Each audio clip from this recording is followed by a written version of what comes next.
beer has taken off across the country, but only recently has it made its way to Lake Charles. More tonight on what the returning and new microbrew type establishments hope to add to the craft beer community. KPLC's Erica Bivens has this special report. Well, the big question is why here and now? Beer enthusiasts I spoke with say it's because Lake Charles is ready for it. It's out with the old. The domestic beer has definitely fallen off on the sales charts. And in with the new.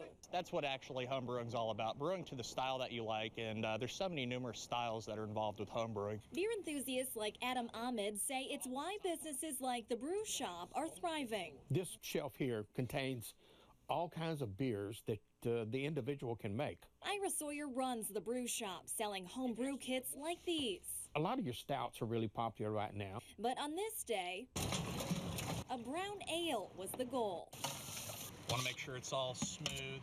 For these brew masters, it's about a 3 to 4 hour process. Probably 11.5, 12 gallons in here. That they make look easy. Now, if you go too high on the temperature, it comes out a little bit sweeter. If you go too low, then it comes out a lot more dry. It's that personal touch that many here say is the big attraction to craft beer. Lake Charles has really been lacking a good craft beer scene. I think the biggest thing here is the fact that there's so much good beer around, and there's just not enough supply.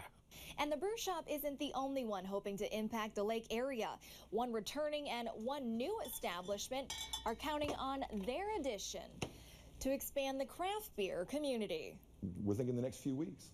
Formerly downtown in the early 2000s, Rick and Jack's Brewing Company owner Jay Ecker says they're hoping to reopen under a different category. The brewing came to a halt then and the business went by the wayside. So we've kind of resurrected it in a new kind of a genre as a full restaurant. Ecker says again, their focus, craft beer.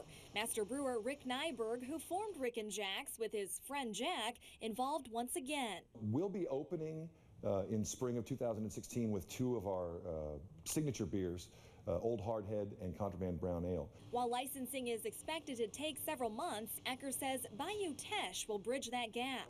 And now they're helping us out to get started until we're able to be brewing on site. But the venue features much more than that. This wood right here is reclaimed longleaf pine. A green feel to it. The 7-day-a-week entertainment venue also has plenty of space outdoor. With the boom in the economy, you know, a lot of people coming into the area, they want to have the quality of life and the offerings that you can get in the rest of the country. And that's what we're going to try to give here with a local flavor. Meanwhile, construction in full swing at Crying Eagle Brewing to meet their deadline. We hope to have beer out into the market at some point in May. For the newcomers, why here and now? Because Lake Charles is chomping at the bit. The focus once again, craft beer. We're more of a large-scale production beer brewery.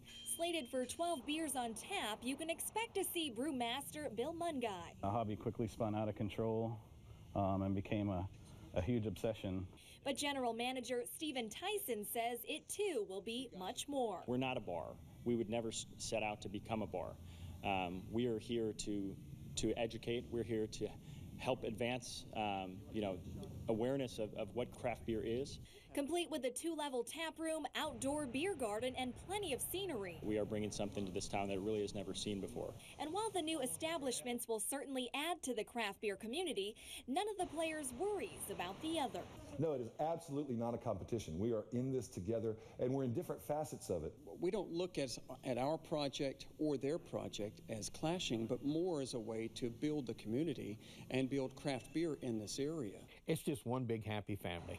Uniting the craft beer community one drink at a time. You can view more of the renderings at kplctv.com. At your service, Erica Bivens, KPLC 7 News. Well, it's interesting to see that taking off in Lake Charles.